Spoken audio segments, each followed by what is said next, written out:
Hello there, ladies and gentlemen, and welcome to the Political Spotlight. I am your host, Kristopher H. Bilbrey. It's going well. I hope you're all doing good. Hope you had a wonderful weekend.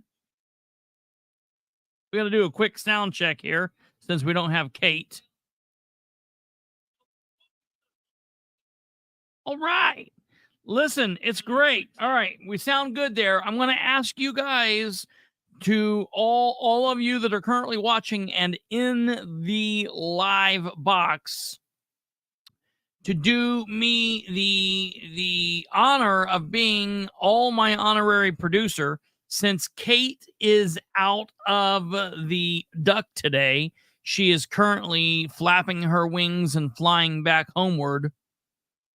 I'm going to ask that you guys do me the favor of being my honorary producer.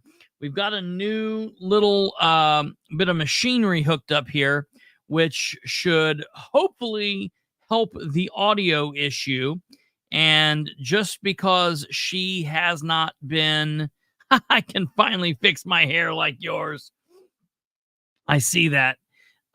Because she's been MIA, I have not been able to test this with her yet, so I don't know how the audio is doing. So, as always, please do us a favor here. Hold on one second. Whoops.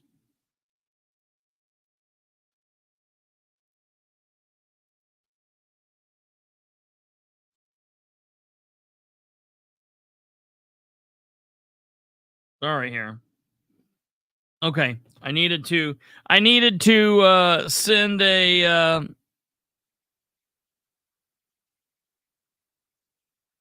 I needed to send a message there just briefly. So please do me a favor, and if you would, if we always do it backwards. I think that YouTubers do it backwards by telling you guys what to put in the comments. Because I am a former police officer, that always messes with me. People always say hit 1 or hit 2.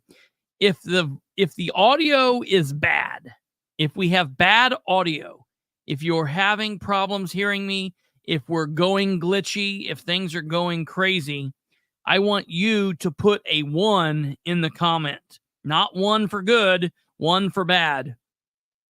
If the audio is good and if you can hear me, I want you to put a 2 in the audio. And the reason being is police code 10.1 is unable to copy. 10.2 is good signal good. So, okay, very good. If that changes throughout the program, please let me know. See, I haven't even got the ticker on the bottom. We are always a mess when there's no Kate here. Unfortunately, you guys are not able to put the ticker on the bottom. The ticker's on the bottom there. Everything's going well. Great. I appreciate it. Hey, let's go ahead and get straight in to the quote of the night provided by Joe Tompkins here. And that is, silence becomes cowardice when occasion demands speaking out the whole truth and acting accordingly. And ladies and gentlemen, I can't think of a better quote.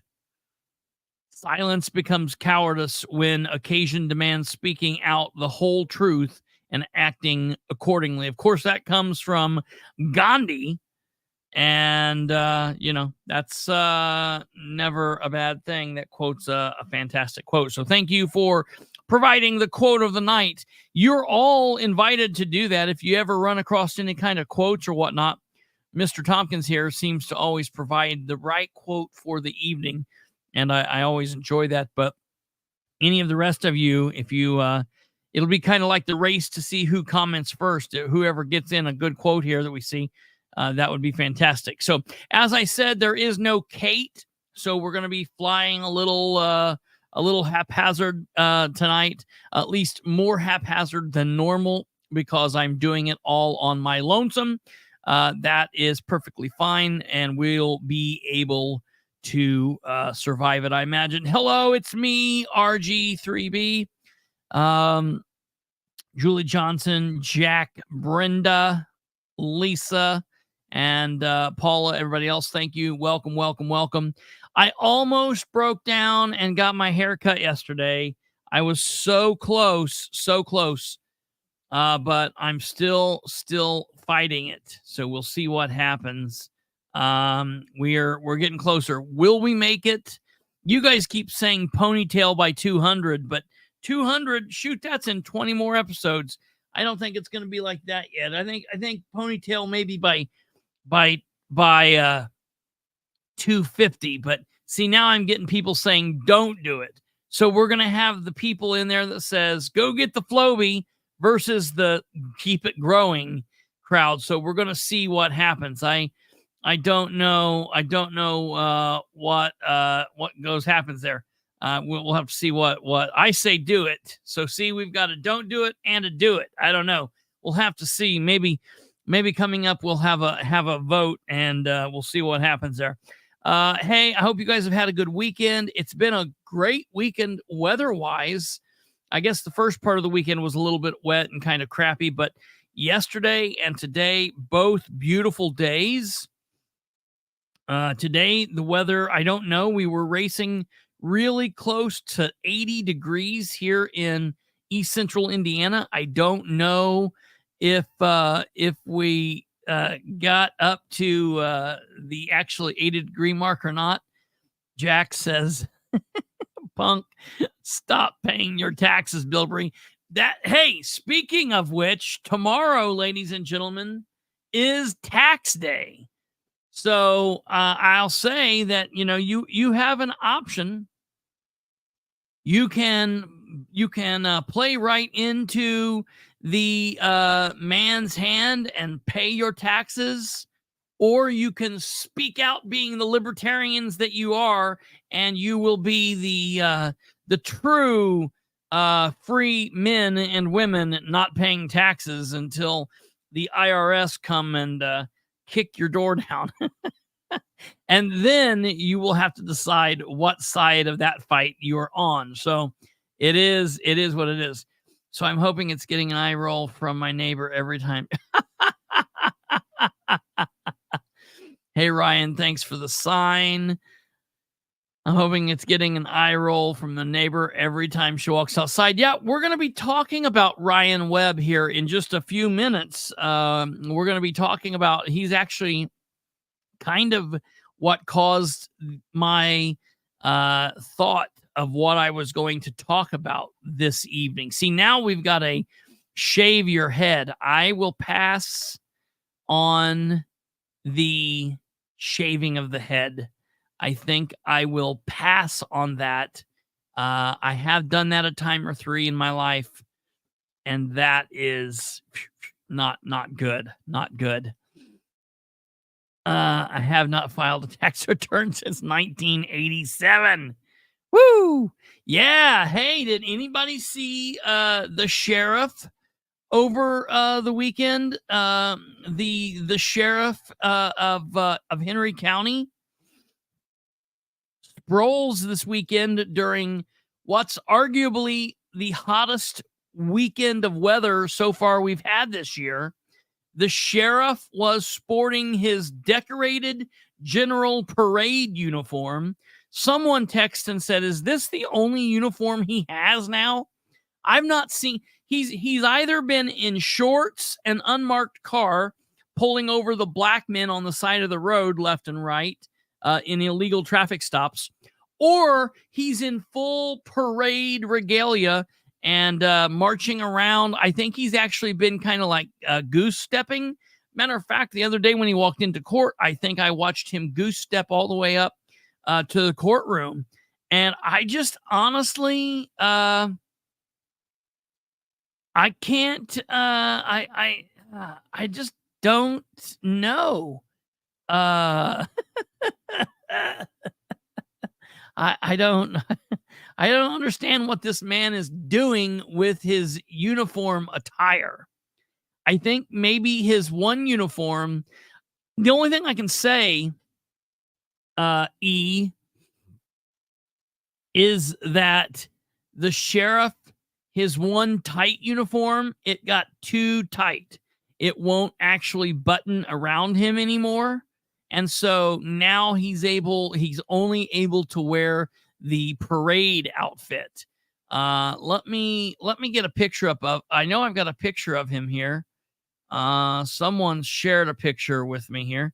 Let me get this pulled up so you guys can see the amazingness. Oh yeah, right here. Here it is. Yeah, it's of course. It's on the Henry County Sheriff's Office webpage. Now, not the one that he has me blocked from. This is the one in which he puts his campaign style. He's backwards. He does all of his campaigning on the Henry County Sheriff's Office official page.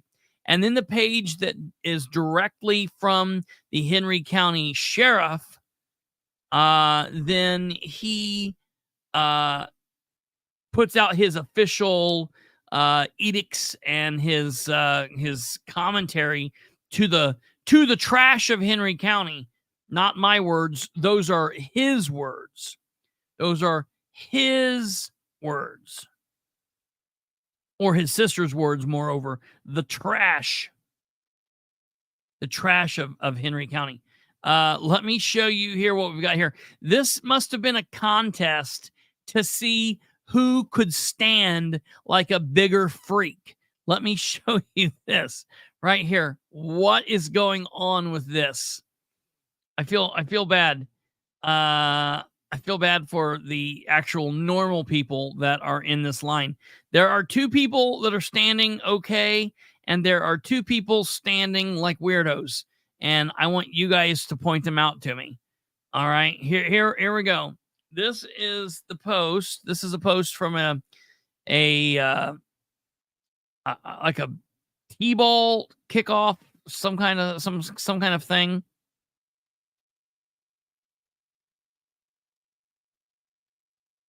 What is this?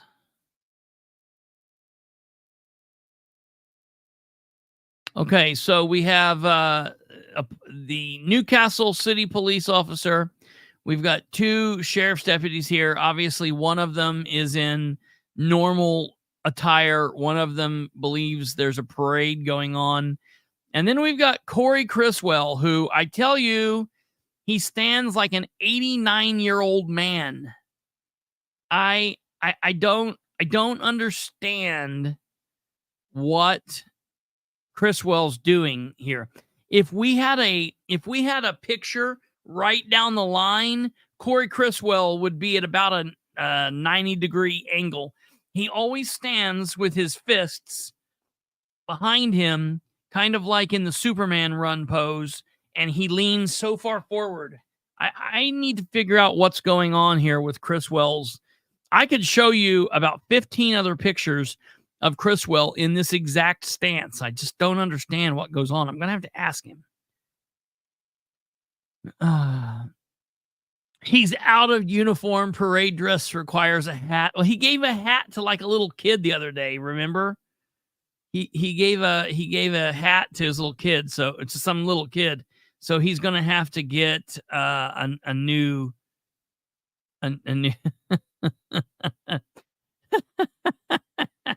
two of them. Joe. So yeah, this is an amazing picture here. Let's look through. Yeah, kick off to Newcastle Little League. Here we go. I hate that I don't know if that's a kid of his or it's just random kids. I hate showing just random kids on the line. Man, the sheriff looks like he's even having a hard time fitting in the parade attire now. Look, I literally did not make this photo. His head is like 3 sizes too big for his body. I just don't understand what the sheriff has going on there. So that's that. I do not have any major political news out of Henry County currently to talk about as far as the sheriff is concerned. Now, I know that there's some chaos and craziness going on in Newcastle. We don't normally talk about Newcastle because for the longest time, Newcastle had some things basically under control. But I think Newcastle has said, hey, we want to play too. And here recently, Newcastle has had an event. So we're going to take a look at a video from the Newcastle meeting last Monday. We're going to look at that here in a minute. We're going to talk about that. But then the main topic of tonight's episode is history. Voter history. Scott Fisher, Randolph County Commissioner, run. Is he? I don't know who's running for Randolph County Commissioner currently, to be honest with you. I don't know who. Kate will know that when Kate gets back. You will either have to confirm if that's yes or no or true or not. I don't know. I'm sure I could look that up, but it would take too much. It wouldn't be very easy at the moment. That's what we need Kate for. Sproles looks like Dudley Do-Right. Yes, he does. And up there at the top, I don't know where it was, but Julie also had put in a comment from Billy Shakespeare that said, no one is in hell, all of the demons are here. There's no one in hell, all of the demons are here. And that topic is going to come in, that quote is going to come in handy as we talk about the main topic of tonight's episode, but we will get to that in a moment. Before we get there, I do want to take a look at this meeting from the Newcastle City Council. And like most of you are going to be like, what? We got to remember, we don't normally watch the Newcastle city meetings. We normally don't, that's just not something they've had it under control, basically, more or less.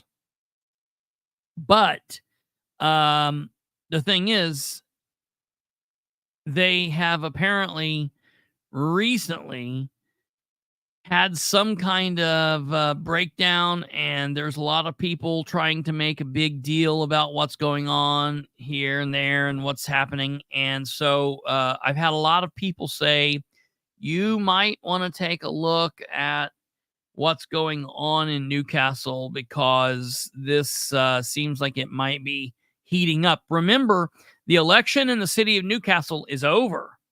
It's over. It happened last year, and everybody is in place. And so you've got what you've got in Newcastle for the next, basically all the rest of this year, and then 3 more years. So, you're going to have to live with what you got. Maybe it was good. Maybe it was not. I don't know. We'll have to see. Time will tell. Here is let's see here. I want to make sure that this is the right. Okay, yeah, right here. Wait a minute.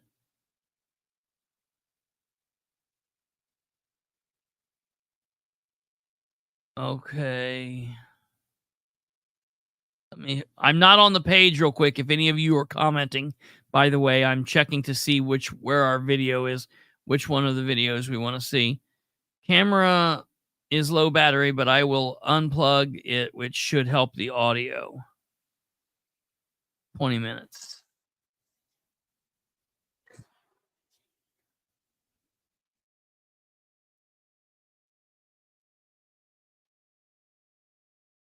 Okay, so it seems as if, and some of the people from Newcastle that are watching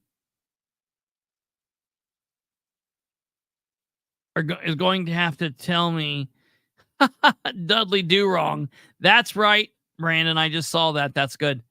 You guys are going to have to tell me, for those of you that have watched this meeting or maybe attended, you're going to have to tell me, is this where the meeting starts? It looks like it looks as if this starts kind of in the middle of a conversation. So I want to just make sure if this is right. Yeah, I saw that, Charlize. Charlize brings up the fact that an Ohio murder suspect was pulled over in Henry County for a traffic stop or a tragic traffic stop, but he wasn't apprehended by Henry County deputies, rather ISP. I did see that, and it's a good thing that he was stopped. I'm glad that the Indiana State Police was with it and active. It just goes to show you never know who's driving down the road next to you, in front of you, behind you. And for all of those people that dig on the cops, you never understand when you're walking up to a traffic stop who might be in that car. So good thing they did pull that man off the road, and now we'll see what happens here. Okay, so let's go ahead with this meeting from Newcastle and see what goes on. Offer, and the school did this too, accidental insurance and cancer insurance. Wow, this is wonderful audio. Are the Boss Hogs of Liberty in charge of this? This would have all been taken care of. That Josh can talk to you more about that. If people say, I just feel like I need more insurance, separate from health insurance. Is Josh telling you who is on the plane and who's not on the plane? No, he is not. That's separate. I think about I have no idea who's on this plane. I think about half of what you said is accurate. I'm not done speaking. Let me speak, okay? Well, you went well over 3 minutes, but I'll let you finish. But I will address, the school did at one time pay $325 a month to the entire group. The state of Indiana came in and said that can't happen. You have to fund that liability. The school could not fund that liability, so they did a buyout to enable them to be able to continue to make that. So, and I don't believe it's really accurate that less people on the insurance plan will not necessarily lower premiums, because that's what Josh told me. If you have less people, and in that group of less people, you have more illness, premiums will go sky high because you don't have. That's why with the Affordable Care Act, they wanted to get everybody on board because it diluted the overall premium. Okay, I will address that first. When I'm saying 326, the teachers didn't have this benefit, just the secretary. This was mine through the school corporation. At this point, they stopped that. The teachers we are on the same prescription, but healthy with the school. Not anymore. The school's not on health link. School's on health link, but a different policy, different drugs. It's always been that way. Huh? It's always been that way. Right, Yeah. right, but it's a different policy. Right, it's always been that way. Right. We are on health link. So I wasn't wrong on speaking on that. The teachers was, I wasn't. Now on, what was your other thing that you mentioned? Yeah. The thing about it is, Pam, you're talking to us, and certainly we need to know information, but we are not the ones that determine what insurance plan we're on, what the premiums will be, how much is budgeted for insurance. That's the mayor's responsibility. Okay, We I'm don't glad do you that. brought that up. We don't do that.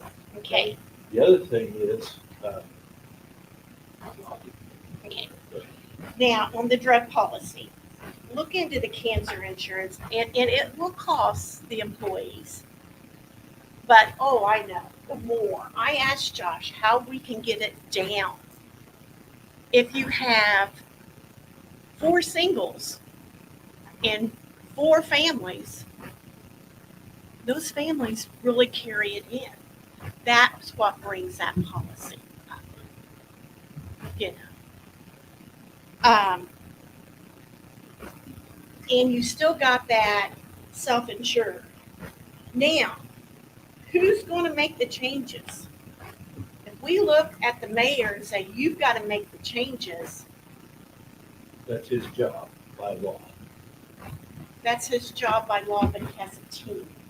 And it's your job by, let me speak, That's please. not our job by law to help him make decisions on insurance. Okay, let me speak, and then I'll sit down. Okay. Okay. Mayor, then I'm going to ask you, please start making changes and make the council the first change. Use some of mine. Now, the council will have to approve this change. And it's brought it's been brought to their attention 2 times in a public meeting. The employees have to work with the mayor, and that's who's suffering right now. So I ask, and it can be done. Josh, give me the example. I asked Mayor York if I could call and get some suggestions, and he said yes. Josh, give me verbal suggestions. I asked for facts, but he just didn't have the time, you know. Now the school is giving very good graces. They're in very good shape. The teachers got a great. Yeah, Aaron Dickin is a good. I like Aaron Dickin's a good guy. This. Absolutely. Mayor, are you talking to Josh about any of this? And this meeting is live streamed only because of Aaron Dickin. Yes. What you brought up, plus much more that you haven't even scratched the surface of. Right. Yes, and he said he had. He said he had talked to Josh. Thank you. I wanted to let you finish, but when it comes to the budget, did Josh also tell you that every year at renewal, you Josh. give the administration a renewal proposal that shows them the expected cost based on medical trend, inflation, claims experience, etc., in addition to what the worst case scenario would be? Did he talk about that at all? He had talked about that, and when we were also insured, we all do that. Yeah. I've seen clients build a reserve being self-funded because they budget appropriately. The figures that I have, and I'm trying to confirm those because it's not necessarily my story to tell at this point, but the figures that I have showed that from about 2012 on, we were under budgeting about $1 million. Right. I know I had talked with Brenda several years ago, 2020, about the time the contentious meetings at the Armory happened, where we were accused of micromanaging when it came to budgeting Listen to this. finances.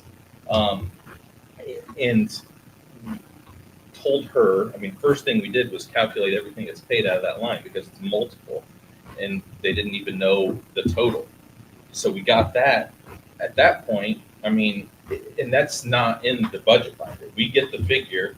So all of the decisions when it comes to the budget, I got anyone 42 can interject here. We don't Some of have those might be from all of the cards to Twitter or make that Facebook. decision.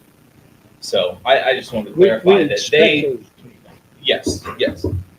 But When it comes to budgeting the appropriate numbers, that could be done as self-funded. And if you wanted to go fully insured, you could spend what we're spending now plus at least 35%. Did he also tell you that? Because he's told me that the first time this came around in conversation. I'm not going to say he didn't tell me that, and I'm not going to say he did. Yeah. Because as I say, I've Yeah. sat through numerous Right. insurance. I know. And, but I am going to say, I'm asking, be first. Anybody else? Okay, we'll move on to ordinance 3924, first reading.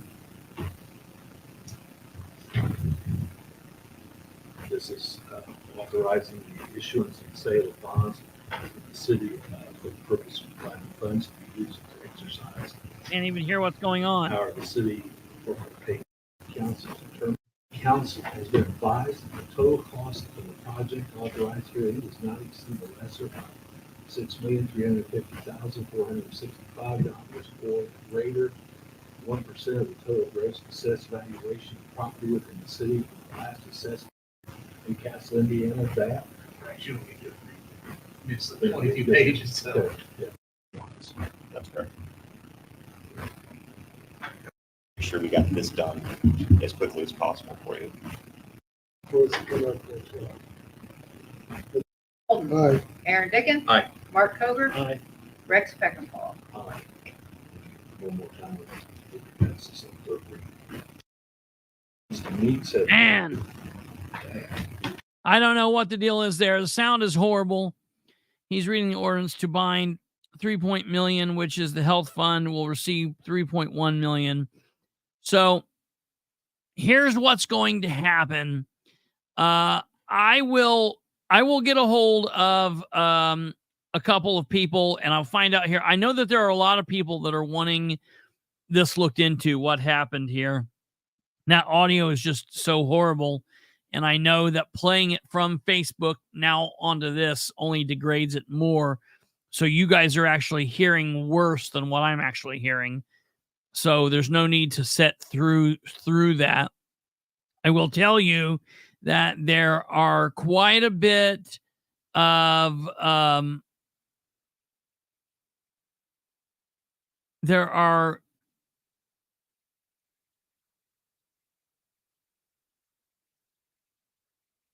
are quite a bit of folks that are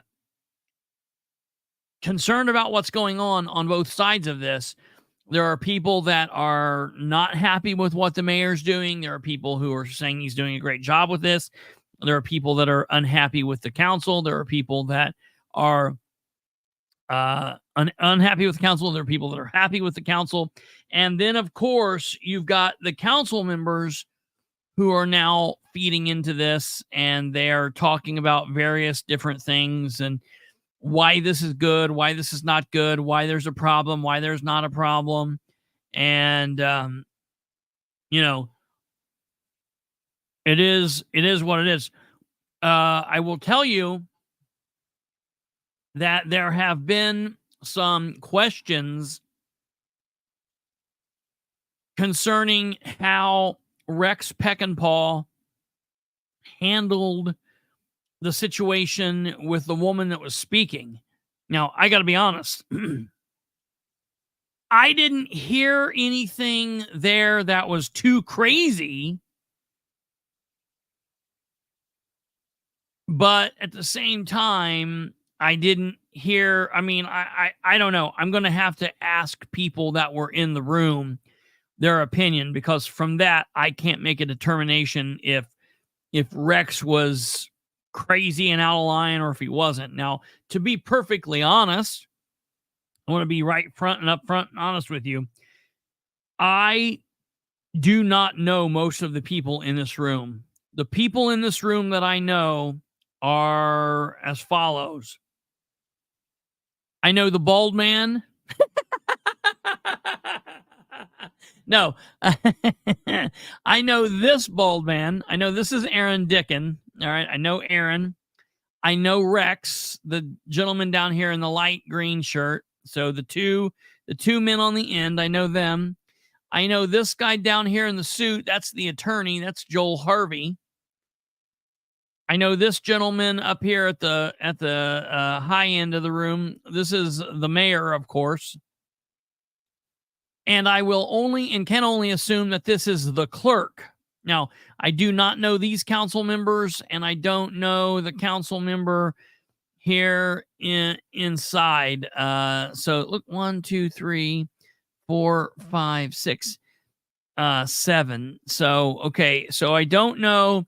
I only know 2 of the 7 council members. There are 5 I don't know. Don't know anything about them. Don't know if they're good, they're bad, or whatever. I will tell you that several years ago, when I was starting to be asked over and over and over and over and over to look into Henry County, I went to a Henry County meeting, and then I was like, okay, great. Now I'm going to go to a Newcastle meeting. And everybody said, oh, nope.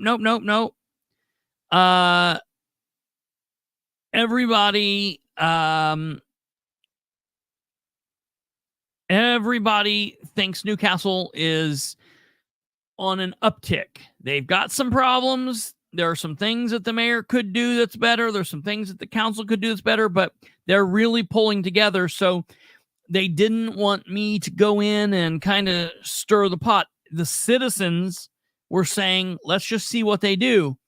And to be perfectly honest, I was fine with that. I'm not from Newcastle. I don't pay taxes in Newcastle. I mean, I go through and I buy things there, but I'm not a tax-paying citizen. I'm not a citizen of Newcastle. So I don't just poke my nose into crap. If it's not my own community, I'm like a vampire. I have to be invited in. So, hey, just in time, Councilman Ryan Webb, we're getting ready to talk about, we're just wrapping up on this pre-topic. We're getting ready to talk about some stuff in Delaware County. But I have to be invited in. I don't just go and say, oh, by the way, Lafayette, I'm going to disrupt your government. No, someone has to say, hey, we've got a problem here, or something has to happen there. And so when Henry County and Newcastle are two different topics. When citizens over and over and over and over and over were asking for my opinion and for my help in Henry County, I was like, cool. And when I started to then think, well, maybe they're meaning Newcastle as well, they all quickly said, no, let's see what Newcastle does. I am now starting to have people reach out to me and say, hey, maybe it's time to start poking around in Newcastle. Why don't they have many women? I don't know. They've got the clerk. The clerk has the last clerk was a woman. The last clerk is obviously in here. For those of you that don't know, it's Brenda Grider. Brenda Grider is a fantastic person. I wish she was here in Delaware County running for office and involved in the political scene here in Delaware County, but she's not. So she does what she can in Henry County, and she does a hell of a job. Then that new clerk, honestly, I don't know what her name is. I know on the Henry County side of things, there's a lot of women involved, but just in the city of Newcastle, they're just right currently. There's not many women involved. So it is what it is. We've only had one woman council person on over the years. That's interesting. Ashley Huffman's the current clerk. So yeah, okay. So I will poke around in this and find out what's going on. I know that there's chaos on both sides. I know that there are some candidates that lost this last election that are saying, aha, see? But, you got to take that down a little bit and be like, okay, let's see what's going on here. You got to look at all sides. So we'll take a look at that. Moving on from there. This is the big topic for tonight. We want to talk about history. History. These have been, I'm a big history fan. And over the last couple days, pretty much throughout this election process so far, history, specifically voter history and people's allegiance have been questioned, and who they're working for and what they're truly representing have come up. And I want to state out right here for the record, first of all, people did not know this.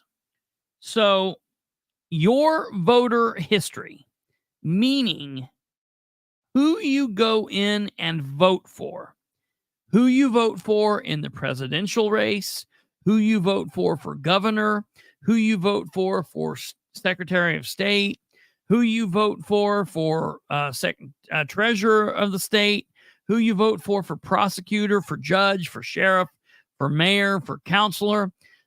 Who you specifically vote for is secret. Nobody has access to that. Period. There are no ledgers where that information is kept. However, your vote history, meaning, do you vote in the primary? Do you vote in the general? How many generals and how many primaries have you voted in? And in the primary, do you poll Republican or do you poll Democrat ballots? that information is kept. Not only is it kept, and this surprises a lot of people,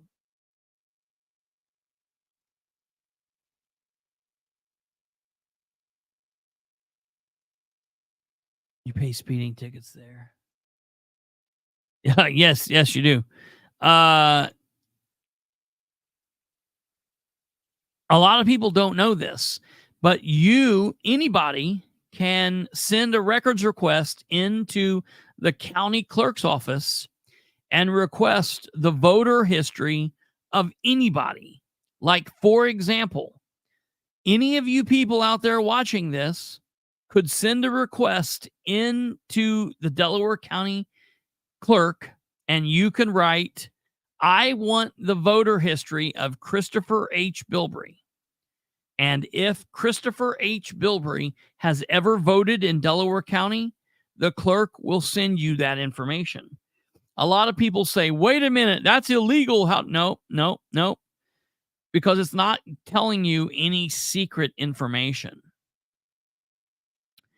So I made a post 9 hours ago that says, below you will see the recent voter information for Brad Bookout, the most recent voter information for Brad Bookout. As you know, he is running, in my opinion, as a paper-only candidate for one of 3 at-large seats on the Delaware County Council. Ridiculously, he's running as a Republican, even though he is, in my opinion, clearly a lifelong Democrat. I don't have a problem in the world with Mr. Bookout running. I believe anyone and everyone should be able to run. I am not a big proponent of switching back and forth and back and forth. I say, pick a lane and stay in it. Now, can someone run for years and years and years as something? Can they see the light and then have some kind of a reformation and change? Sure, that happens. But then once that happens, I believe their actions should, at that point, follow up with those words of saying, hey, I've changed. I've seen the light. I've become a such and such when I was previously so-and-so, And I just, personally, I can say the crew that he runs with, I have not seen that. And with him, I've not seen that. So if he was running in this race as a Democrat, I would have no problem. The fact that he's running as a Republican is kind of interesting to me. So I went on in this post. As you can see in pictures that I will provide you, Bookout is listed as a strong Democrat. I'm not listing him as a strong Democrat. The voter history lists him as the state, based off of his voter past, lists him as a strong Democrat. Pictures, that's picture 1. In pictures 2 through 5, it lists Bookout's voting history. He voted for the very first time in his life in a general election in 1996.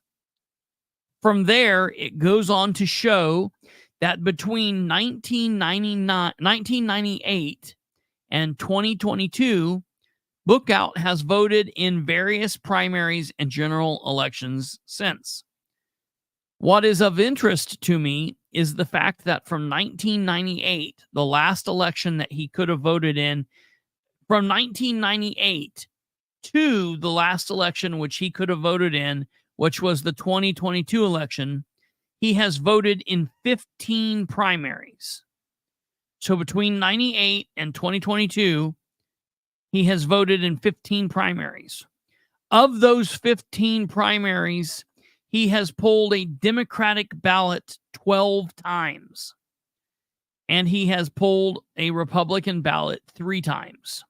Bookout pulled Democrat ballots in the following primary elections: 98, 99, 02, 04, 06, 07, 10, 11, 12, 14, and 16.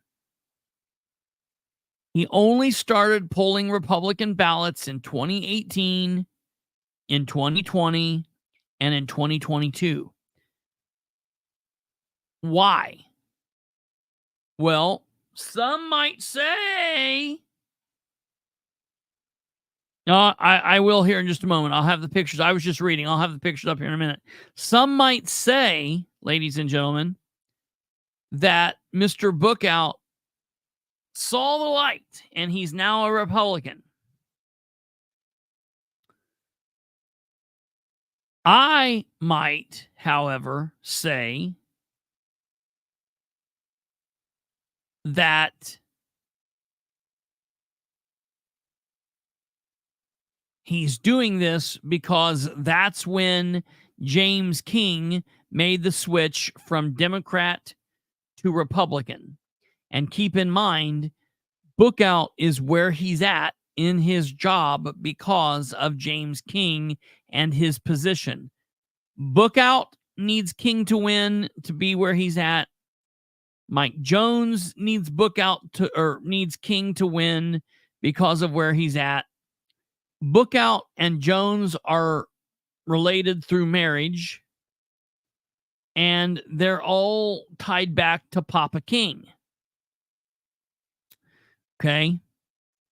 That's very important to understand.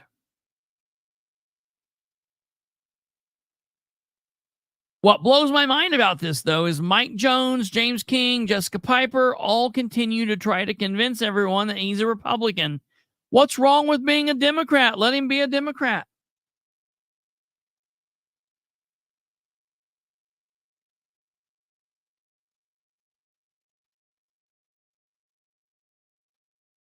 So, I've pulled up these records. I'm going to show you these. Let me show you here. Here's Bradley Bookout's voter information, party. Okay. Democrat, model party, model Democrat, strong Democrat. His voter frequency, they're giving a score of a 4 out of a 4. He's modeled as a Democrat. Okay. Now, here are the actual voter histories. In 1998, he voted Democratic ballot primary. In 99, Democratic. 2002, Democratic. 2004, Democratic. 2006, Democratic. 2007, Democratic. 2008, Democratic. 2010, Democratic. 2011, Democratic. 12, Democratic. 14, Democratic. 16, Democratic. 18, Republican. 20, Republican. 22, Republican.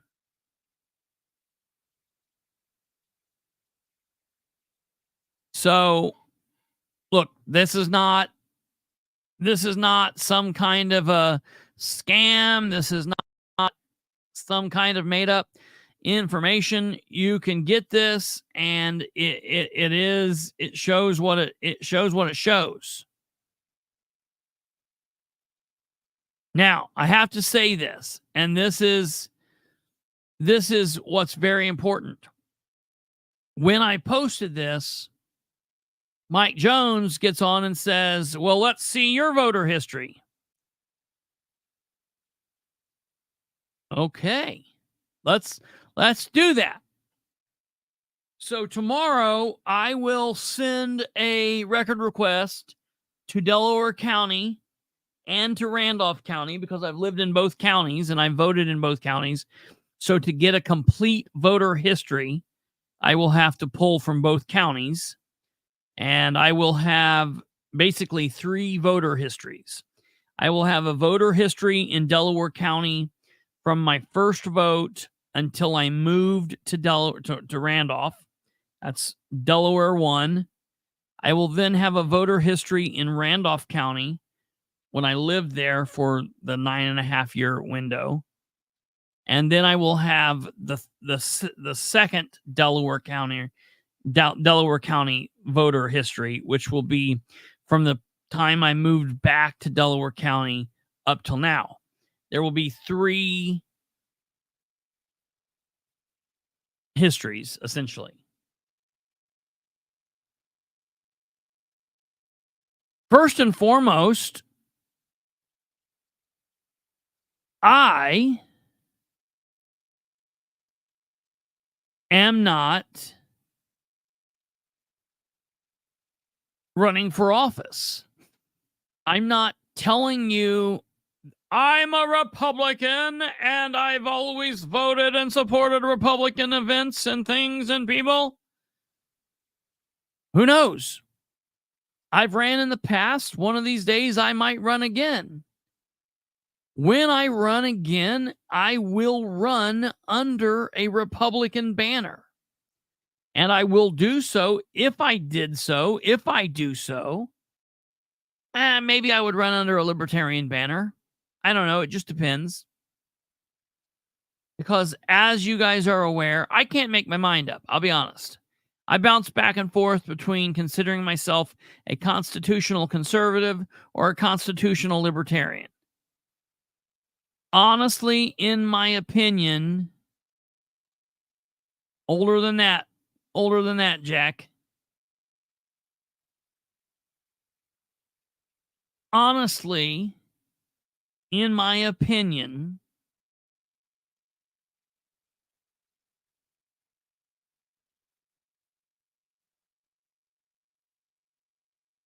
it's basically one and the same thing.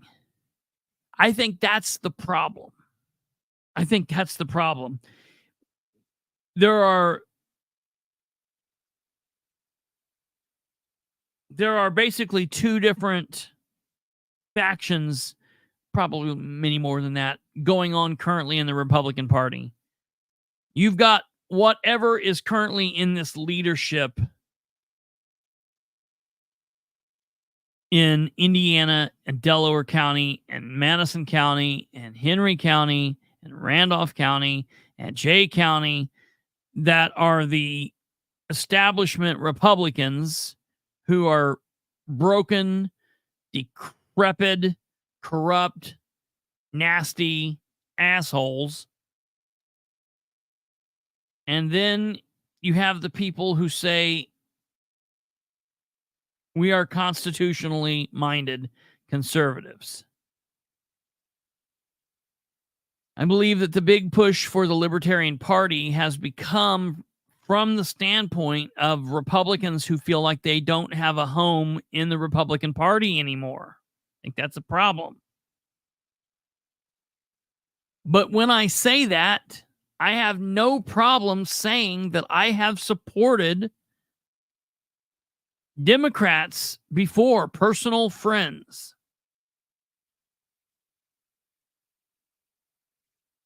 This is probably the truest statement that's been said. And I'm not joking. That's probably the truest statement that's been said. Honestly, if you want to know the truth, they all suck. And everyone that runs is more than likely going to disappoint us at some point. And all of the candidates that lose, they would have disappointed us at some point. It is what it is. I'm very aware of that. But it's funny that because citizens like myself, people who are trying to decide who should get our support, who should get our votes, it's clear that you're going to want to ask questions. Who are you? And if you can't get a clear picture of someone's history, obviously someone can make a change and do things better moving forward.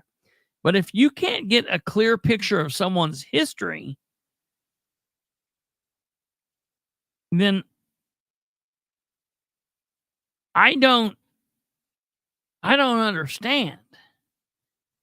How can you try to approximate in your mind where the person is headed if you don't have an accurate picture of where someone's going?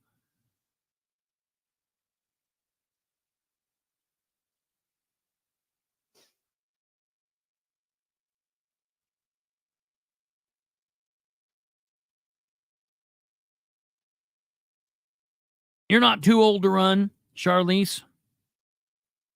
You should have ran in this election. I like the constitutional conservative. Just heard it yesterday. You've never heard that term before? I've said that always. I'm a common sense constitutional conservative.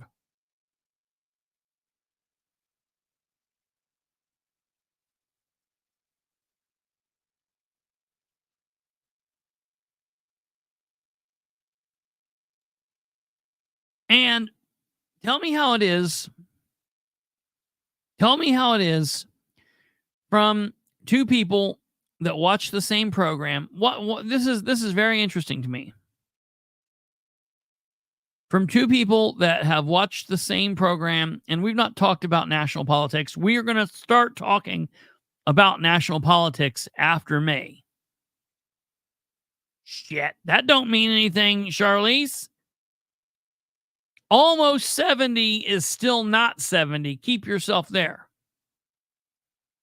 You're exactly right, Cindy. Republicans are not true Republicans anymore. That's exactly right.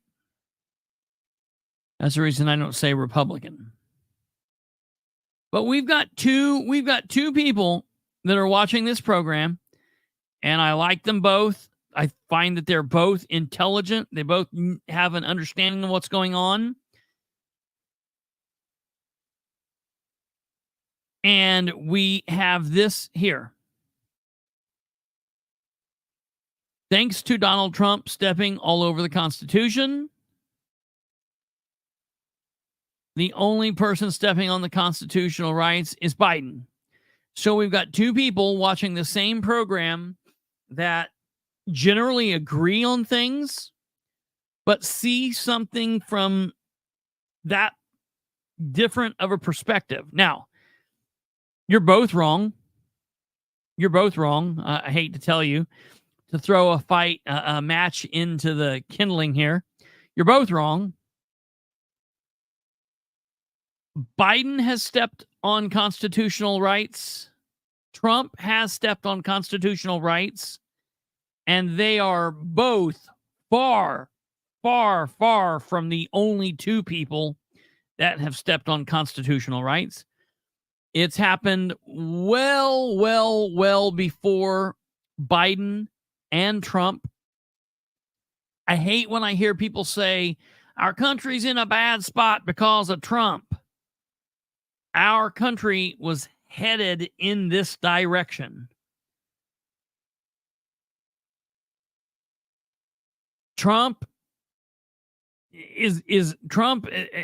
America was already headed in the direction that we are.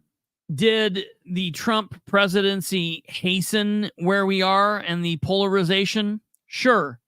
So would a Hillary Clinton election.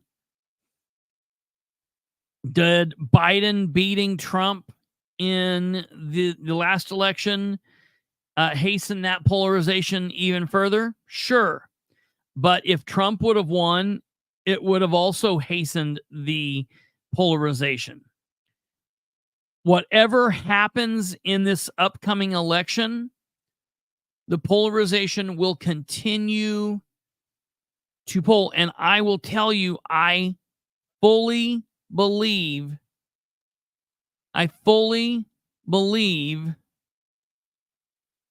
that why people, I can't say why, I fully believe that a solution to this is If people would let go of the tribalism for national politics and pull back to what this country is supposed to be, which is the power to the states. If people would say, to hell with both of them, I'm going to control what I can control, which is your local government and your state government. In 5 or 10 years' time, we could set it up to where we would have good candidates to run on the national level. People say, why do we not look at the Republican bench? There's nobody. There's nobody worth a damn running. Look at the Democratic bench. There's nobody. You know, you get past the Trump figurehead, you get past the Biden figurehead. There are no Democrats lined up. Who's going to run for office for the president in 10 years? Biden? Who's going to run for president on the Democratic side in 25 years? Biden? Hillary Clinton?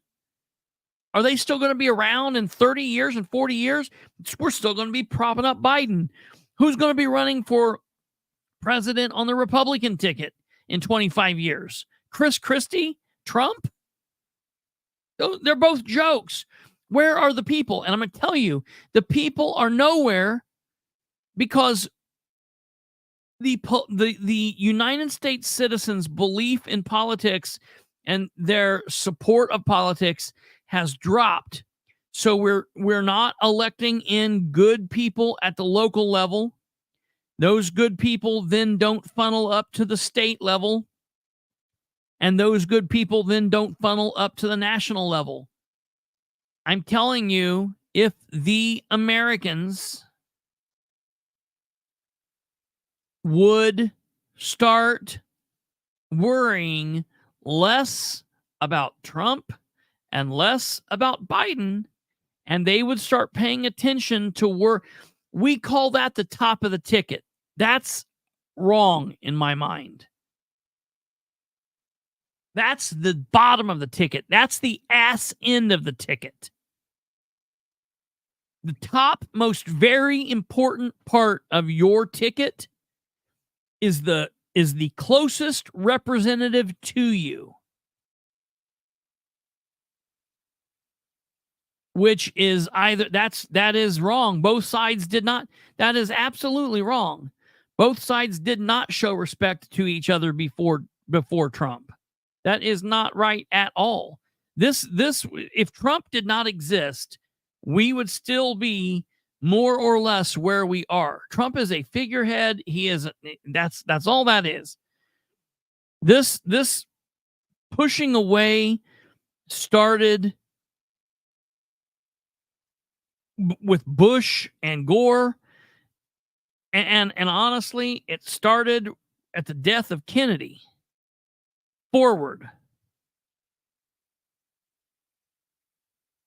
But if we would start worrying more about electing and fighting for the people in our local most reaches of government, your city council, your town council, your county commissioners, your mayor,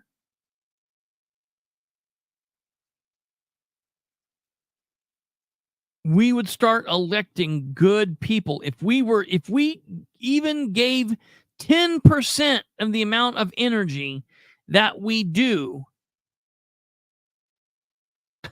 Charlize.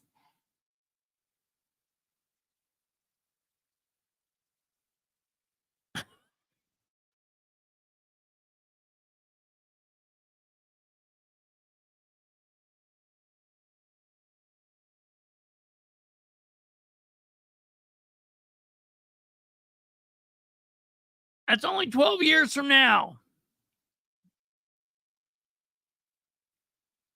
Ross Perot. Hello, Alicia.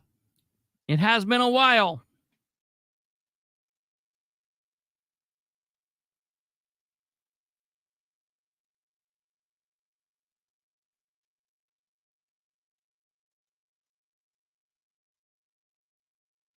This is true. This is true. You don't understand. I've said for such a long time, man, you know,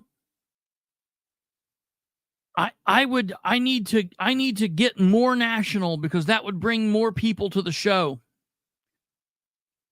And I think that I'm starting to resist that.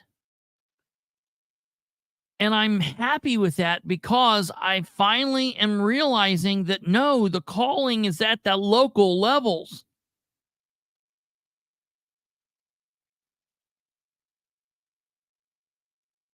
Here we go.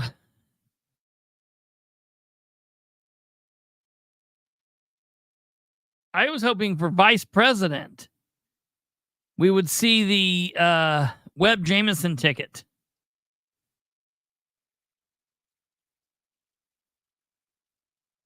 Well, this person's definitely smart. Look, I'm with you, Chris.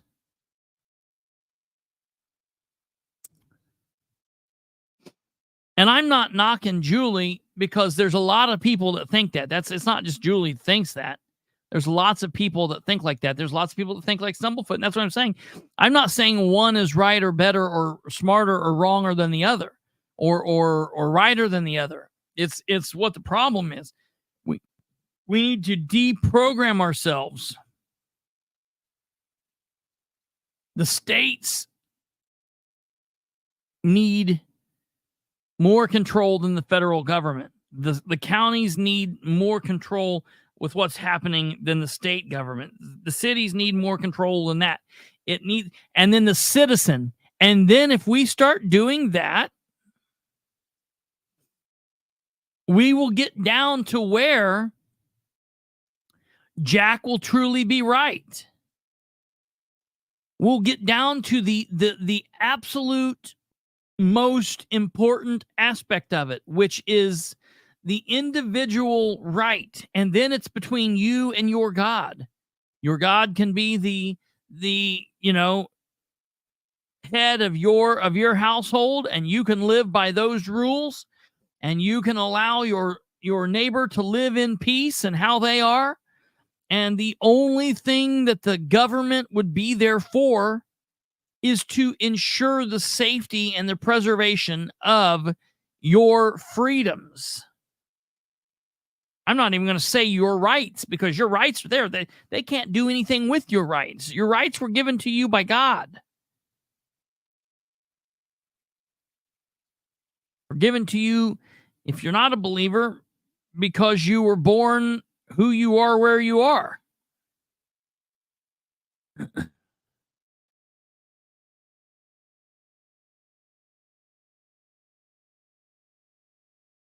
Look here. Hey, Kate from the airport coming in. Local is the feeder to the state and national. If we can change the local, the higher levels can change too.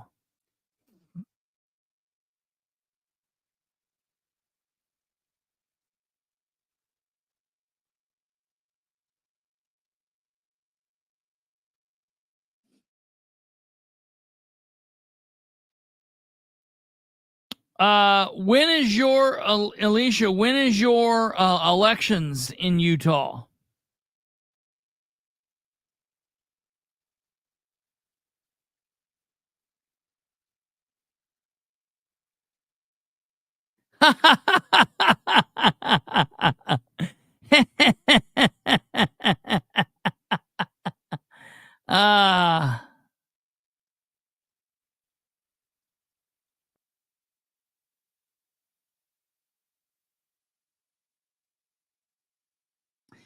See, here's the thing.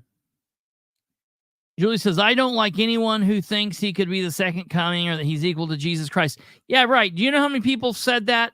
Hundreds of thousands of millions, and they were all nuts. I'm not asking you to like Trump. I'm not asking anybody to like Trump. I'm not asking anyone to like Biden. What I'm asking people to do is to stop thinking we need to take that power away.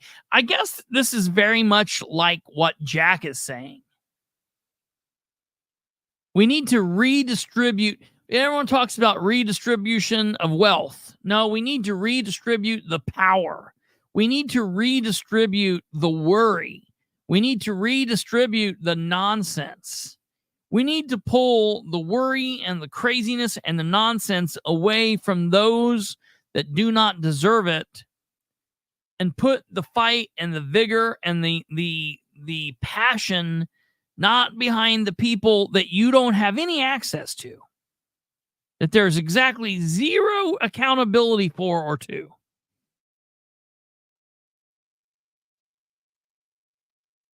We need to pull that access and that reaction and that worry and that all of that level down to local, town, city, county, state. Let's worry about that. Let's put our house in order.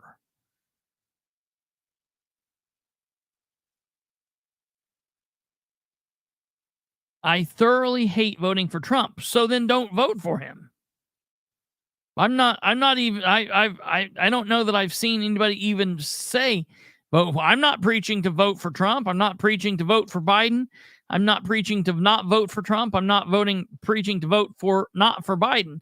I am specifically saying we need to start worrying more about voting for our county council this go around, because here's what's going to happen. We're going to have a primary that very few people are going to come out to. Here's what's going to happen. I can make a prediction. I'm going to make an absolute prediction right here. This is the 14th day of April, 2024. Indiana right now, Delaware County, Madison County. I'm looking specifically at Delaware, Madison, and Henry counties. Randolph County's screwed no matter which way it goes, because we haven't had enough people worrying about things at the local level. And because we have not had people worrying about things at the local level, people that needed to run didn't, and we didn't avoid people that were running. We didn't talk them out of it. And now in Randolph County, everyone that's running is bad.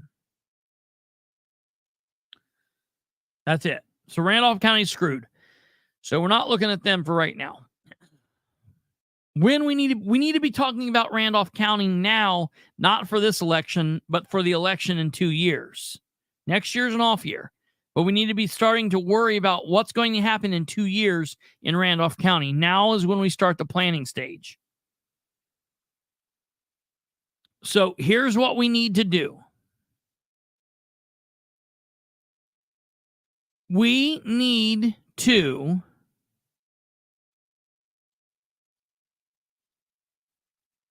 focus on the local level. But here's what's going to happen. Madison, Henry, Delaware counties, people are not going to go vote at the lower level. It's going to be low voter turnout. And we are going to have listen, whichever way you choose, if you choose going left, if you choose going right, if you choose going up, if you choose going down, if you choose selecting 0 or you choose selecting 1, whichever way, Republican, Democrat, whatever you want to call it, good Republican, good Democrat, bad Democrat, whatever you want to call it, there are decisions that could be made in this election that could make a change in these counties. But there will be people that do not vote because they don't think it's important, because they're so worried about what's going on. The only thing that matters is November. I'll go vote in November. I'll worry about that. Biden, Trump, good, bad, blah. Okay? So they're going to sit out May and they won't go vote. And then no matter what way you position yourself, wherever you sit and whoever you follow, whoever you support, there will be votes that fall and people will be unhappy. And changes that could or would or should have been made in Madison and Henry and Delaware counties won't fully be made, and that'll be that. And then nothing will change at the local level, and people will be unhappy. And they will say, nothing changes. And then people will go vote in November, and less people will vote than what they should. And it will be locked in place all the way up from local to national. And then people will really be unhappy, and everyone will blame it on the Trump, Biden, left, right, polarized America. Where if people would stop worrying about Biden, Trump nonsense that they cannot control, and they would come out in force and vote like they have some sense and like they're concerned about what goes on, then we could have 70, 80, 90% voter turnout, and we would have big elections. And then the elections would be more in line with how they're supposed to be locally.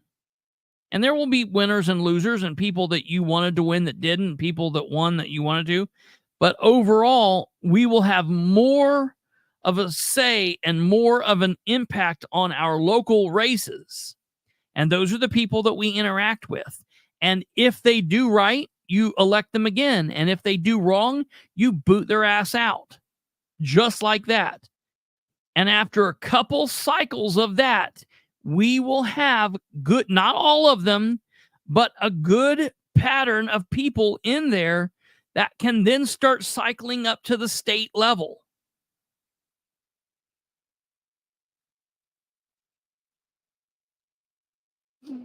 Okay, Danny, you're right. But you know what?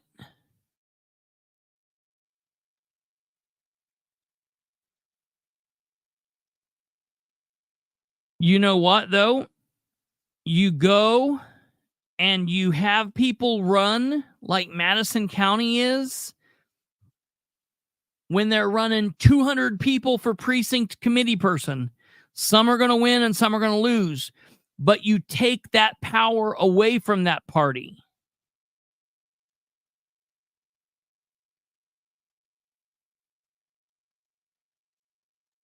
You take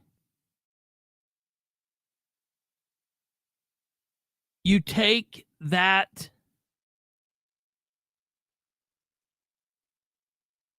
away from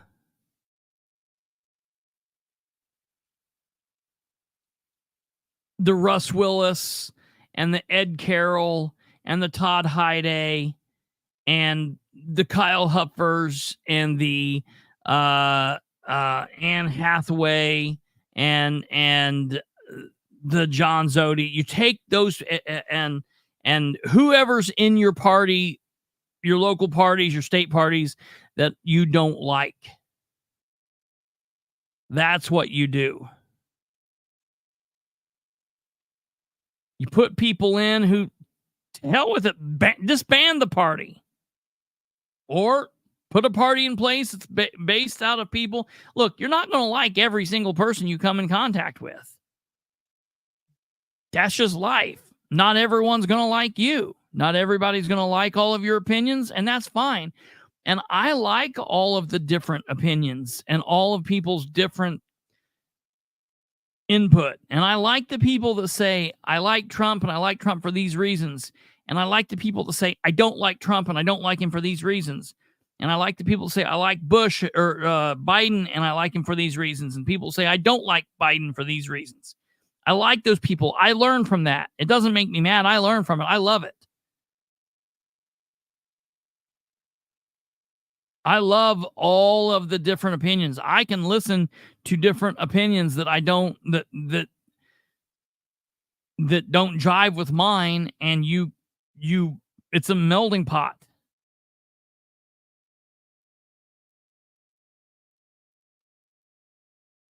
Right. Ding, ding, ding, ding, ding. It's 50-50 if I like myself sometimes. Absolutely. And you're right, Danny.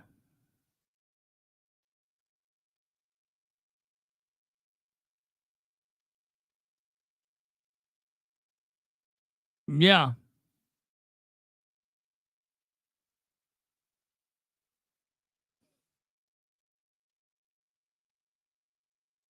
So, I don't know.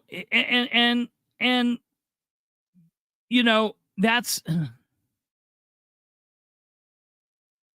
I think that if we would take a look at history, specifically with what's going on currently, I mean, you know, all you got to do is you look back. You kind of doomed to repeat things. If anyone thinks that we're currently not even a Cold War, it's kind of like a lukewarm. Like, we are definitely back in the Cold War. We're in the new Cold War that very quickly seems to be heating up.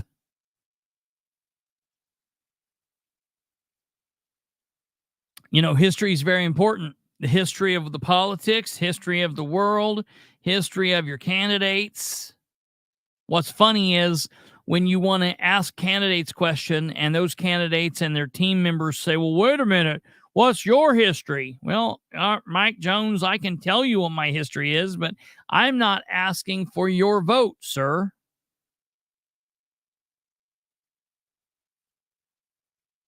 People vote with emotion, not with objective reasoning. And that is true. And a lot of that is very, very true.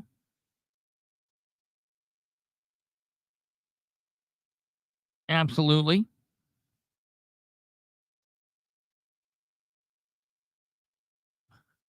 Jack, I don't know if anyone here voted for Woodrow Wilson.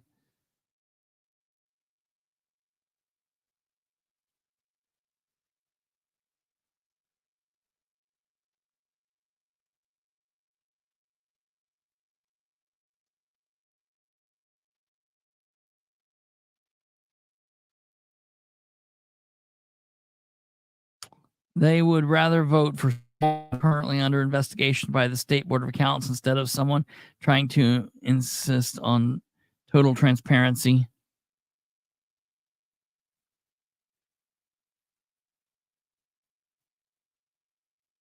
The other issue is anybody, 90% of the time, you have the ability to run for office. If you don't like the candidates, start planning now to run in 2 years from now. Now, I'm not saying you need to. You don't have to run to have an opinion. You don't have to file to. I saw that from another King supporter. Another King supporter the other day. And what's funny about this King supporter is this woman was screwed over by James King and by Shannon Henry and by the whole King apparatus up there. She was screwed over by these people, but yet, even though she's out and she's no longer a part of this, she's so brainwashed that she still goes king, you know, like a ghost from the past. You want to talk about history from the past? She's a ghost moaning out king, before the election. It's so ignorant. I'm like, didn't he interfere with your life in a negative way? Yeah, she has stayed ridiculously loyal to them. I mean, that's like, dude.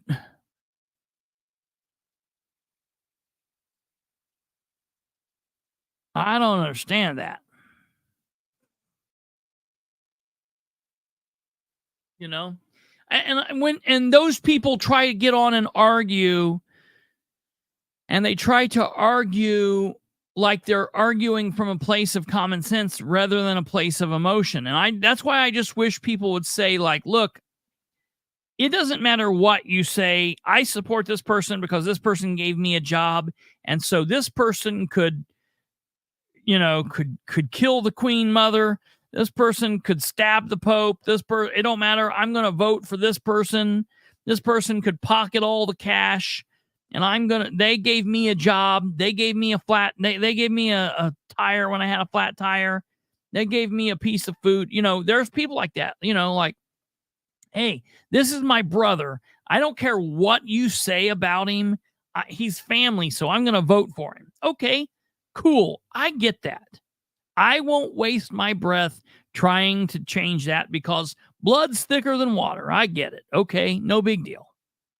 I can now move on in a different direction and waste my breath with someone else. But because I know you're his brother, his sister, he gave you a job, so you're going to vote for him above everybody else, you don't need to waste your breath with me because I know that you're biased. You're a biased source.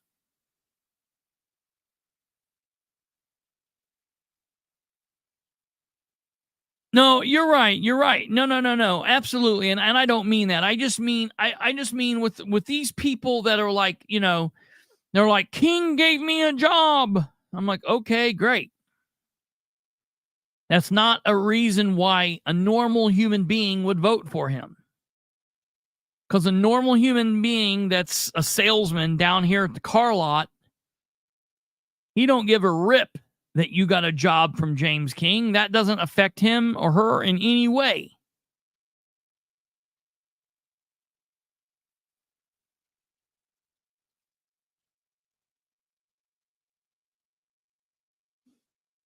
It's also important for people to understand that because of those two words that I used to say so well, it almost seems like talking about a divorced partner saying perception is reality.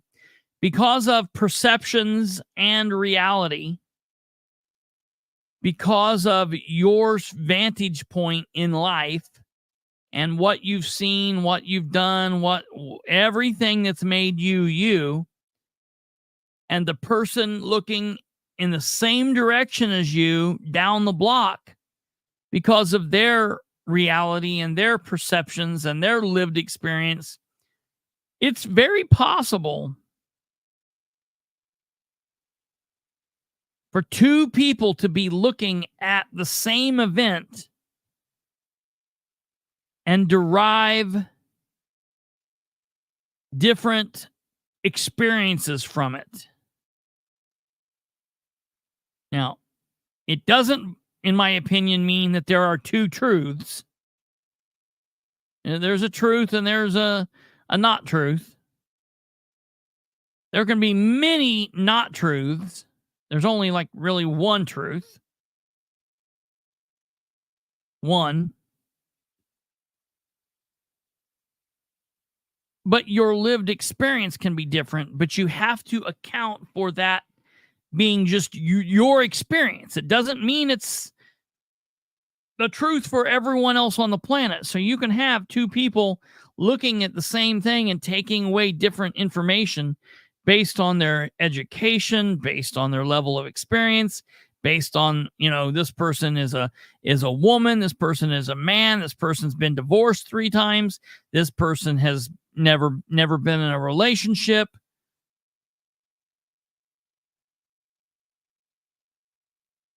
Bilbrey would like a haircut. I know. I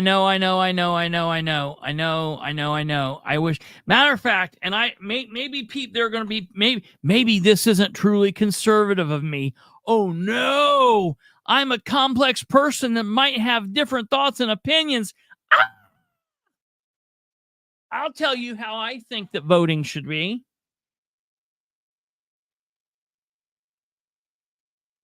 In the general election, you should be given a ballot, and it should have president, and it should have the number of candidates. If that's Republican and Democrat, so be it. If it's Republican and Democrat and Libertarian, wonderful. If it's Republican and Democrat and Libertarian and Independent and Green Party and Spaghetti Monster Party, have them all there. Put above it, vote for one candidate, and I'll select one candidate. Next, governor. Have 1, 2, 3, 30 candidates. It doesn't matter.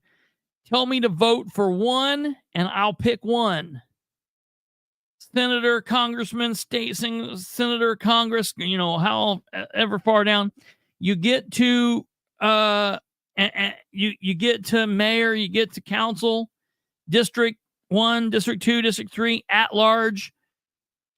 Tell me there's 7 people running and to vote for the top 3. Then I get to pick if I vote for 1 of 3 or 2 of 3 or 3 of 3. Hell, maybe I'll vote for 4 of 3 and it will invalidate my ticket. What about that? Whatever I want to do. And that's your general ticket. Throw that out. No straight party. If you want to vote for only Republican, if there are 17 races, you've got to go hit Republican 17 times. If I want to vote Libertarian, straight Libertarian, and there are 17 races, but there are only 4 Libertarians on the ballot, I have to hit Libertarian 4 times. That's it. Now, the primary ballot. This is outside the box. Listen to me now, folks. Everybody should get one ballot. Kristopher Bilbrey walks in. Cameron Grubbs walks in. Ryan Webb walks in. Charlize Jameson walks in. We're all given the same ballot. James King, Stephen Brand walk in. We're all given the same ballot. We put that ballot in, and it says slot 1, Delaware County Commissioner District 1. And across the ballot, it breaks it down, and it says Republican side, you have 2 candidates, James King, Stephen Brand. Select up to 1 candidate. So you can select none, or you can select 1. And then on the Democratic side, it has Ashley Wright and no other candidate. And you can leave her blank, or you can select her. But me, as a voter, get rid of the party bullshit. I vote for the Republican that I want out of all the Republicans, and I vote for the Democrat. And then we go down the line, and it brings me to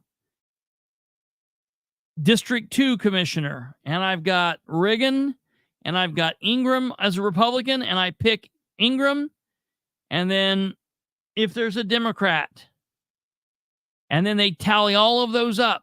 And you can choose, if you want, to only vote on the Republican half of the ticket. Or you can choose, if you want, to only vote on the Democrat half of the ticket. But you also have the ability to pick and choose what you vote for. That it should be an open primary. That is what I believe should happen.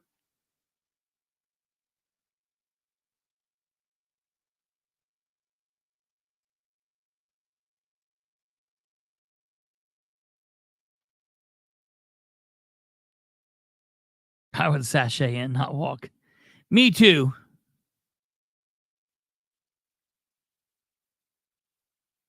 Grubbs walked into the booth with the trap door. Who used to have the trap door they would press on the button on the desk? It's a whack-a-mole game.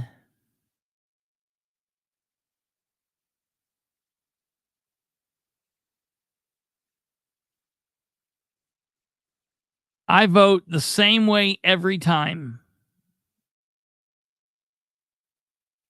basically what I do is I walk in with a piece of paper in my hand where the letter A has 1, B has 2, C has 3, and so on.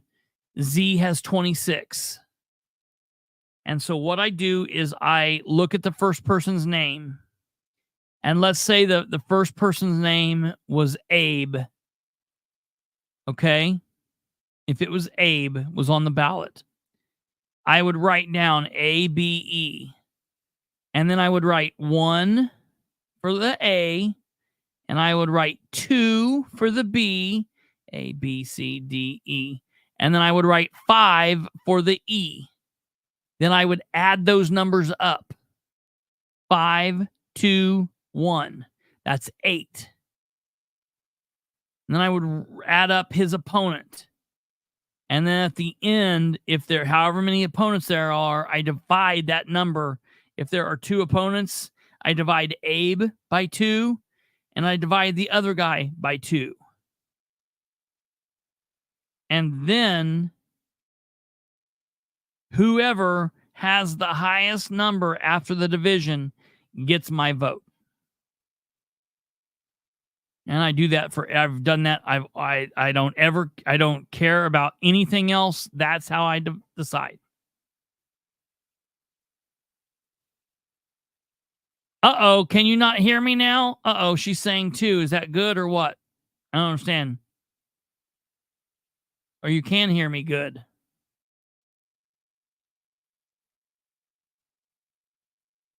The 2 just came into the chat. So, that was a joke. That's not how I decide who I vote for, obviously. So, oh yeah. Well, hello there, Roberta. Thank you for joining us here at the end of the show. So, ladies and gentlemen, that is it. We have some big things going on this week. I'm going to talk to some Newcastle people first of the week. Hey, yesterday I did sit down and I sent out some follow-up requests. I sent up some follow-up requests to, let me tell you, I sent up a follow-up request to John Brook. I sent out a follow-up request to, what is this?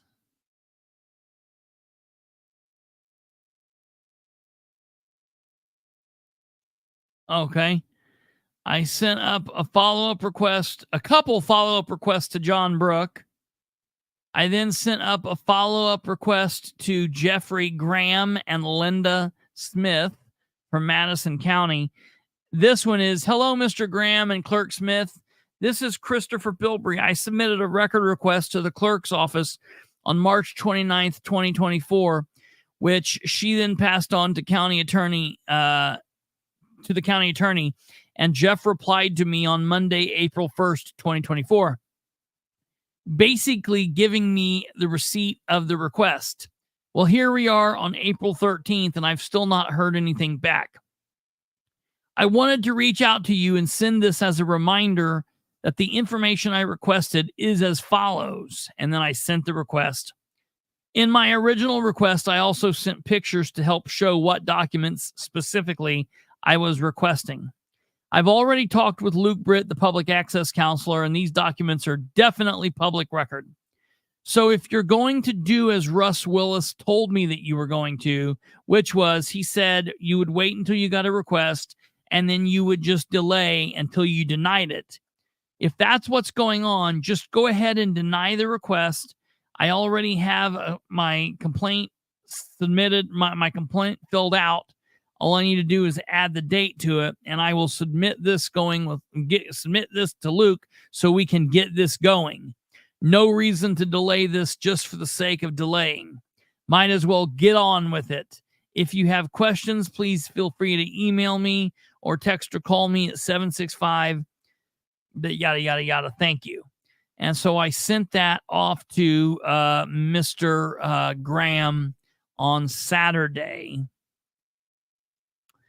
And so I sent that off to the other people as well. Well, hey, Roberta, I appreciate that you've just started listening tonight. I hope that you continue listening. Here at the close to the end of the show will give me a little bit of an opportunity to say, for those of you that are watching on YouTube, if you could run down and do these things, that would be mighty fine and fantastic of you. If you could smash that like button, if you could subscribe, if you aren't already subscribed, you could do that for free. It costs you nothing. Hit the subscription. Once you hit the subscription, then click on that bell. And I want to tell you guys something. I'll tell you in a moment.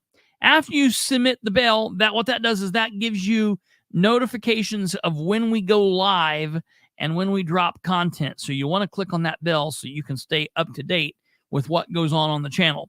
And then, of course, if you're watching live, please comment in the live chat box over here.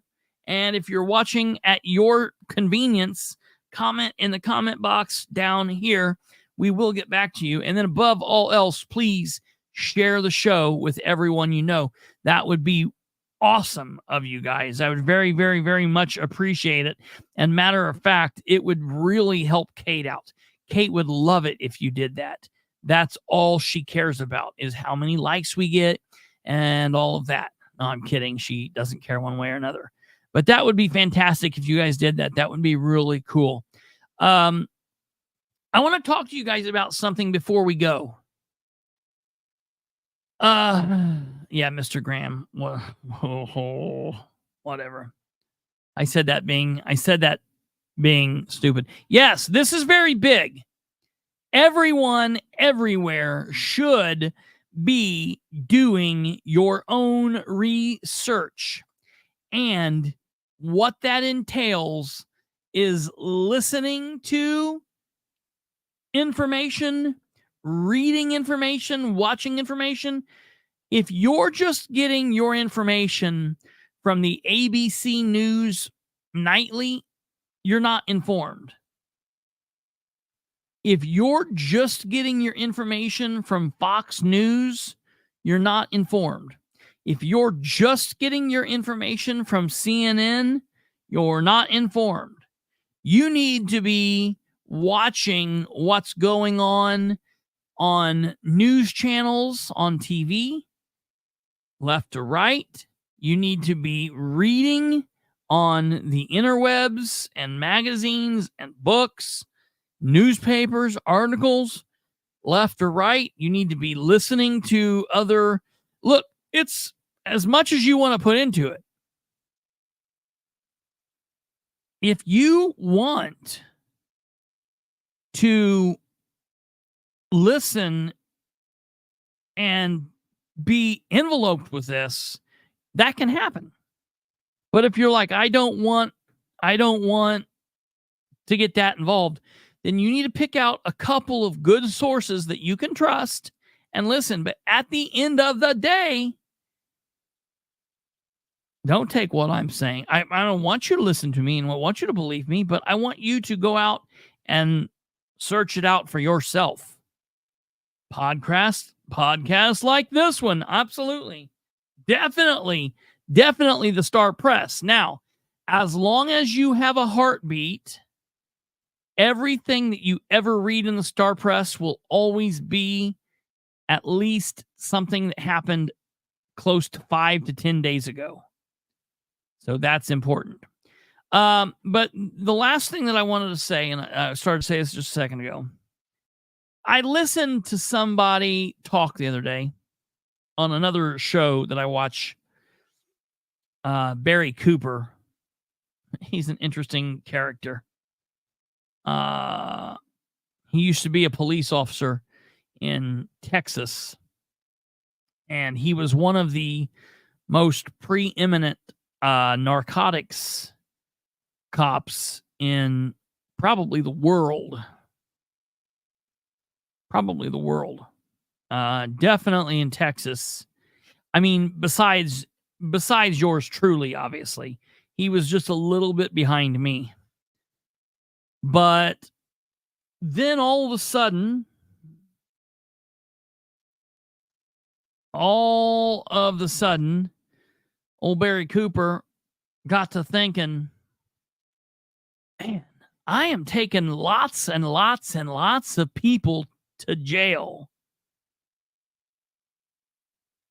for marijuana and cocaine and heroin and meth.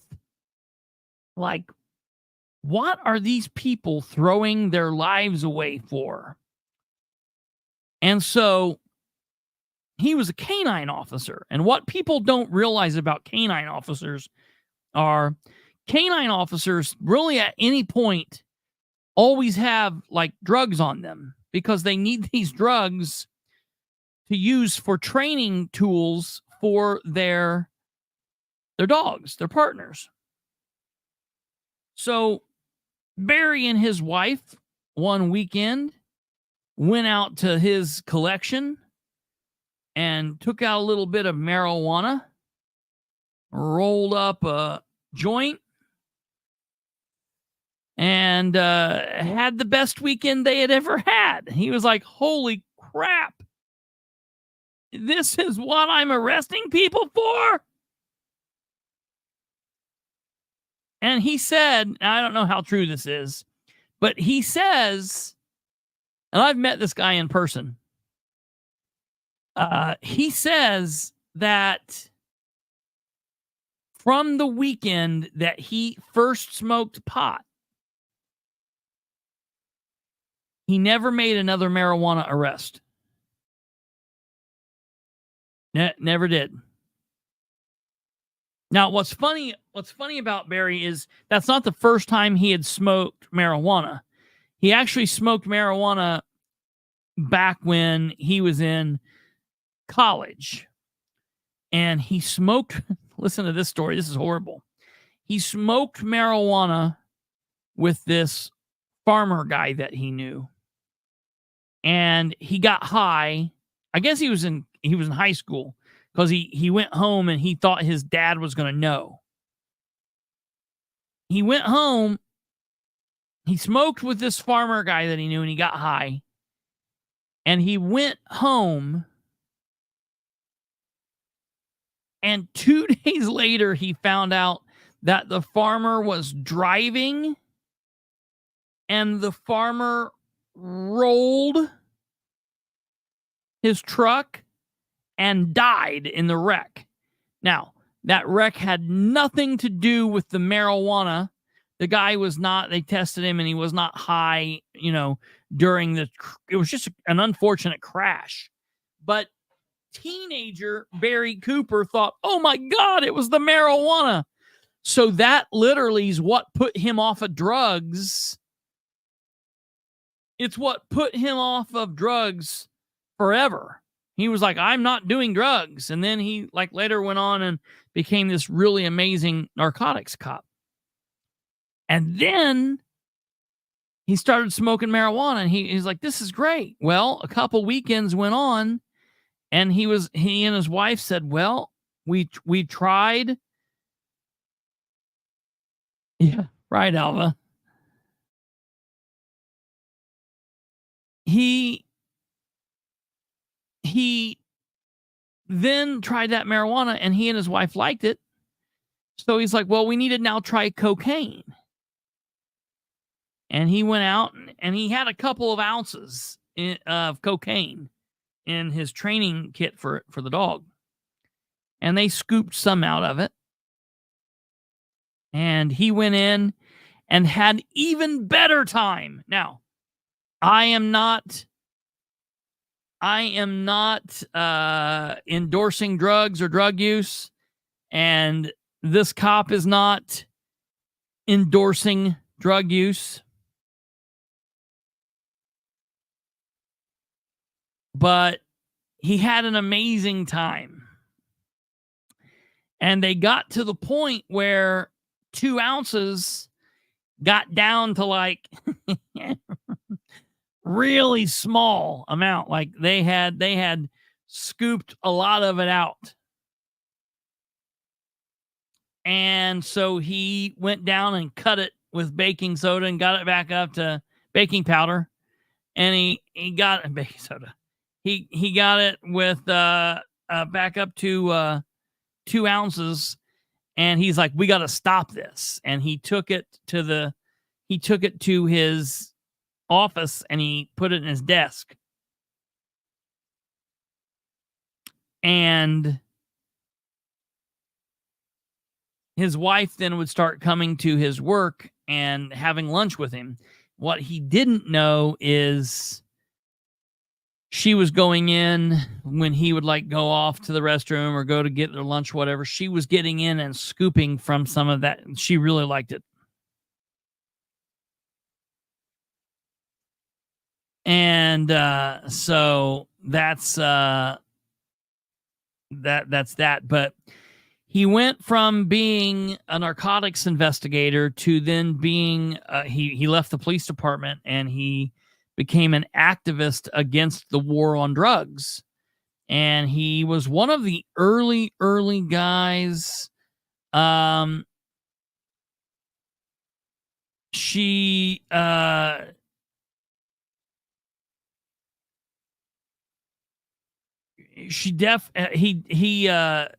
went on and he became like one of the almost first auditors, because he would do stings on cops and things like this.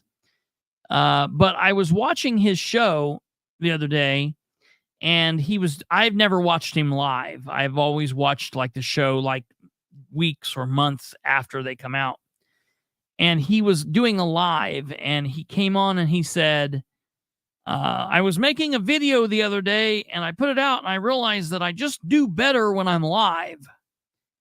And I got to thinking about that. And I just want to tell you guys this, and I really hate this.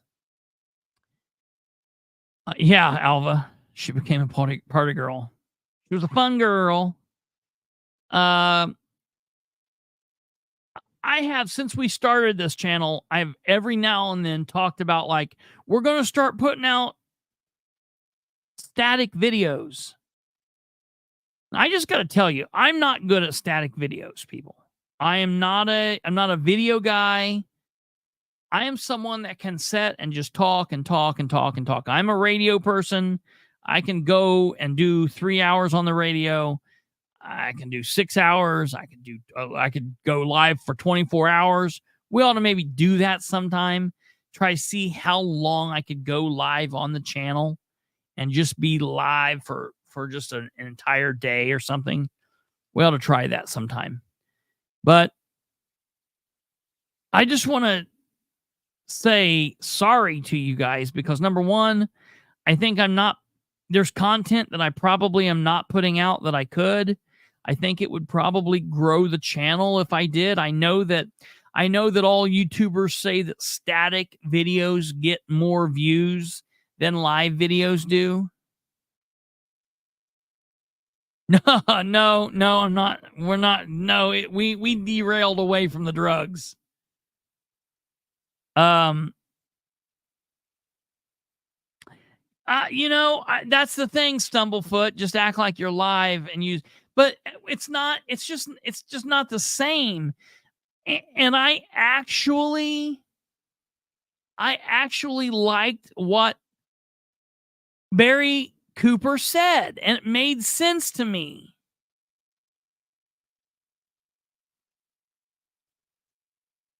The only reason static videos get more views than live views is you cannot watch every live view somebody has. Sure, but that never makes sense to me, though, because what I do live, they become static videos, so people can just go watch those. I've never understood that. Like, for people who like watching statics, they can watch it in static video time. They can watch it whenever they so choose. You don't have to be on here live to watch it live. I don't need 10 million people watching me live. That would be cool. That would be cool. But I don't need to do that.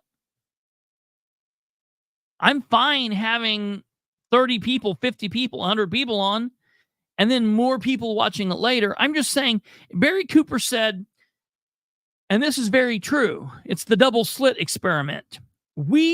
Scientists have proven that atoms, molecules, will act differently when they are being observed and when they are not being observed. We know that. That is a true statement. When what are we made of? We are made of hundreds of millions of thousands of trillions of billions of molecules. And my molecules just happen to do better when it's being observed.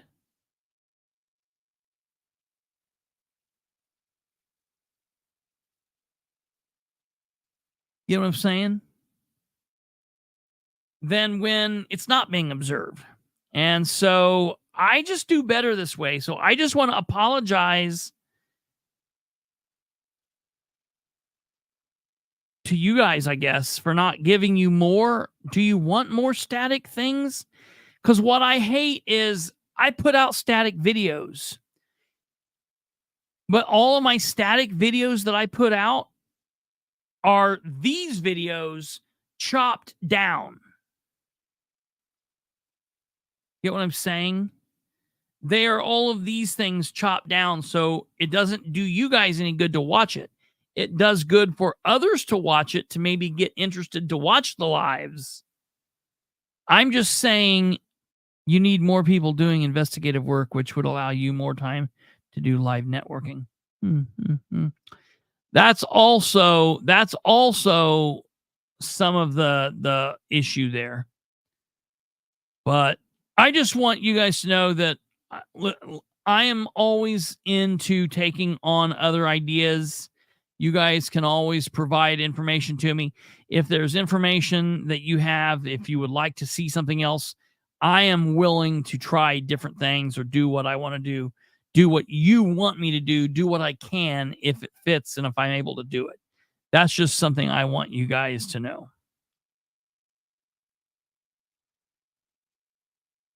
If you stayed live all the time, you'd have nothing to talk about because you've had nothing to investigate. That's very true too. Well, I mean, the static videos that I put out, I do put out like clips of videos and then tell people in there to like go and look. You know, do you guys read the descriptions of the videos or do you just click on videos? I would be interested to know on what you guys watch. You know what I mean? I do shorts from time to time.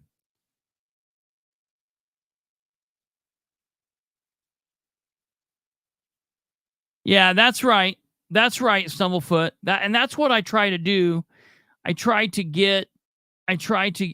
that's also how I try to say certain things, because I say it in a way, because a short can only be 60 seconds.